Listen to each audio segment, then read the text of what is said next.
မိသားစုတစုနော်မိသားစုတစုအောင်မြင်ငြိမ်းချမ်းထာဝရလက်တွဲပြီးတော့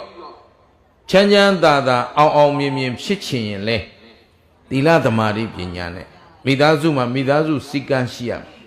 အိမ်တော်ဦးစီးမှာအိမ်တော်ဦးစီးစည်းကမ်းအိမ်တော်ရှင်မမှာအိမ်တော်ရှင်မစည်းကမ်းသားသမီးမှာသားသမီးစည်းကမ်းဟုတ်ကဲ့လားရက်ွက်တရားွက်အောင်မြင်ရင်လည်းရက်ွက်မှာရက်ွက်စည်းကမ်းရှိရမယ်ဒါမို့ရက်ွက်အုပ်ချုပ်ရေးမှုလုံးမဲ့လူကဒါတွေကောင်းသိဖို့လိုတယ်နော်အဲ့တော့နင်တို့ပတ်စံရှိတိုင်းလူကြီးကောင်းမတင်နဲ့နော်ဟိုတက်ကတို့ဒီကတဲ့ကိုတော့လက်မရထားတယ်ဆိုတိုင်းလူကြီးကောင်းမတင်နဲ့သီလအကြောင်းဘယ်လောက်သိသလဲဒီရက်ွက်နဲ့ပတ်သက်လို့စောင့်ထိန်ရမယ့်အရာ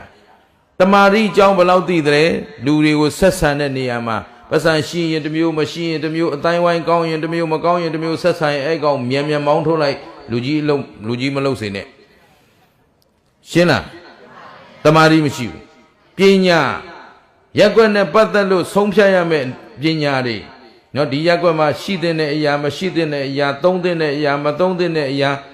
ပြင်တဲ့အရာမပြင်တဲ့အရာအားလုံးပိုင်းခြားမှန်ကန်ဝေဖန်နိုင်သူကိုမှနေလို့ရက်ွက်လူကြီးတင်နိုင်အောင်ကြိုးစားမြို့နယ်နိုင်ငံဒီတိုင်းပဲနော်အခုကိုမြို့နယ်ကိုအဲ့ဒီပေတာနဲ့တိုင်းကြည့်ဘယ်အဆင့်ရှိတယ်ဆိုတာသဘောပါလားအဲ့တော့သီလသမာဓိပညာဟာလောကရဲ့အဓိပတိတရားပဲဒီတော့သူတော်ကောင်းတို့ဦးဇင်းတို့တွေတရားအကျိုးဆောင်ခြင်းနဲ့ဆိုရင်ဘယ်တရားတွေအကျိုးဆောင်မှာလဲလို့မေးရင်သီလတရားသမာဓိတရားပညာတရားမှတ်ထား